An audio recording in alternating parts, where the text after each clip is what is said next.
There is a moment during the runtime of Angel's Egg where I feel as though I'm revisiting a place I've never been. It's subtle. As the girl, unnamed, barefoot, hair wild as a nimbus, treks her way across the Art Nouveau cityscapes, scavenging for water and food, I visualize other experiences.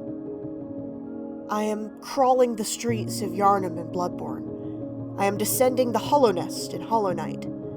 I am approaching the end of the world in Dark Souls 3.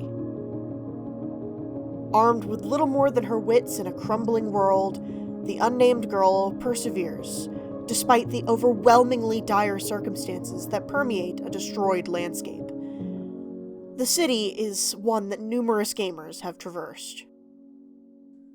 36 years ago, Yoshitaka Amano artistically dictated a veritable masterpiece that was not Final Fantasy. Predating the renowned series by nearly 2 years, Amano lent his dreamlike artistic talents to Mamoru Oshii's non-commercial piece of animated wonder, Angel's Egg.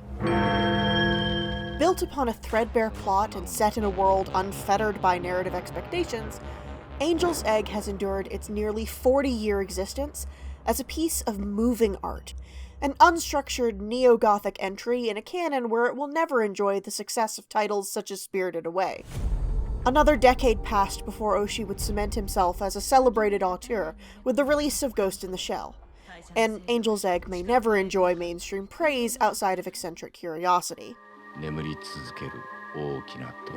Despite this, it is difficult to ignore its outstanding influence. Video games, especially Japanese RPGs, have inspirations firmly rooted in anime. The Final Fantasy series can trace its roots to the likes of Nausicaa of the Valley of the Wind and Castle in the Sky, and common anime tropes and stereotypes can be seen in everything from Pokemon to Metal Gear Solid. Where many games might proudly wear their inspirations, Angel's Egg and its umbrella of non-linear storytelling and impressive world-building are more difficult to trace. Still, any discerning fan cannot witness this classic film without drawing parallels to Dark Souls or Castlevania. Non-linear environmental storytelling is fairly new in contemporary popular fiction, and the Dark Souls series has been instrumental in its application of this abstract approach. It is easy to watch Angel's Egg and come away with a sense of confusion and a lack of understanding. It is a film that has no interest in explaining itself. It is a vibe, so to speak, an artistic endeavor crafted to garnish audience reaction and discussion. What was in the egg? Where did the girl come from? Who was the boy? What is this strange society of biomechanical entities? And what is all this talk of angels and floods? It's common to play a From Software title and come away with an overwhelming sense of confusion. Though games like Bloodborne and Dark Souls are filled with bombastic bosses and decrepit areas that warrant tedious exploration, their actual storylines are open to broad interpretation. Their creator, Hidetaka Miyazaki, leaving the most important aspects of their narratives dark, so that audiences can glean their own takeaways from its mysterious environs. It's the vibe that matters here. The pull is both emotional and visceral, as the city streets befallen with plague and ruin spark intense, imaginative reactions. This is where Angel's Egg showcases its beating heart, its world an arc of Gothic ruins that heralds a society whose details we will never know. I am an enormous fan of these sorts of titles, not specifically for the difficulty they present, but for their enduring imaginative challenge. Any video game whose story is forwarded by the environment becomes a classic in more ways than one. Their storyline is discussed in broad detail across fan interactions, YouTube essays, articles, and books, the sort of piecemeal mystery echoing a basic human curiosity.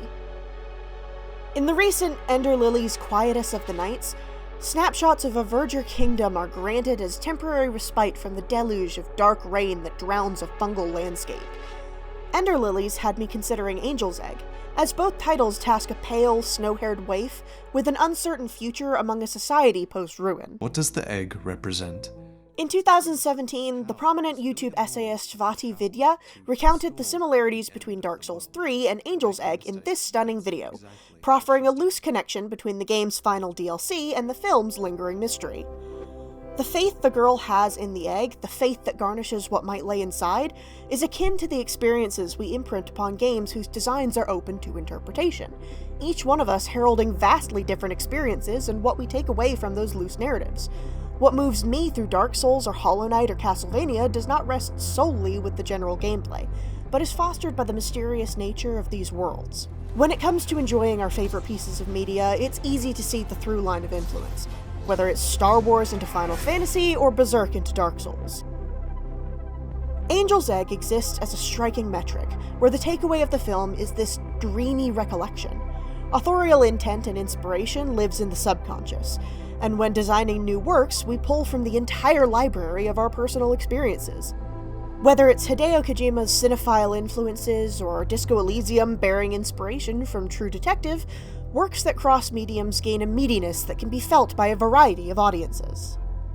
Angel's Egg, despite all this interpreted influence, is rarely touted as inspiration, though a quick Google search showcases a bevy of curious fans who wonder what the masterpiece has actually influenced, from Dark Souls to Death Stranding. The fan belief of its enduring impact is as abstract as the stories presented in these games. We may never learn more about the world of Angel's Egg. Like Dark Souls, the information provided outside of the work is minimal, and even the most ardent fan can be stymied by their appreciation of what the work is actually about. Hidetaka Miyazaki's own employees have admitted they have no idea what Dark Souls is about, which only adds to the mystery. Like the girl trucking the mysterious egg through the ruined city, we carry our gentle love of these video games with us, because we wish to protect our fervent belief over what they really are. Though Angel's Egg might hold an influence that is as imaginary and frustrating as the film itself, I cannot help but see its landscape in these video games, their stylistic renderings and haunting worlds existing like reflections in the pools of rain that litter the city streets of this anime classic. Ultimately, I am haunted by the parallels, left wondering what influences are intentional and which are my fervent hope.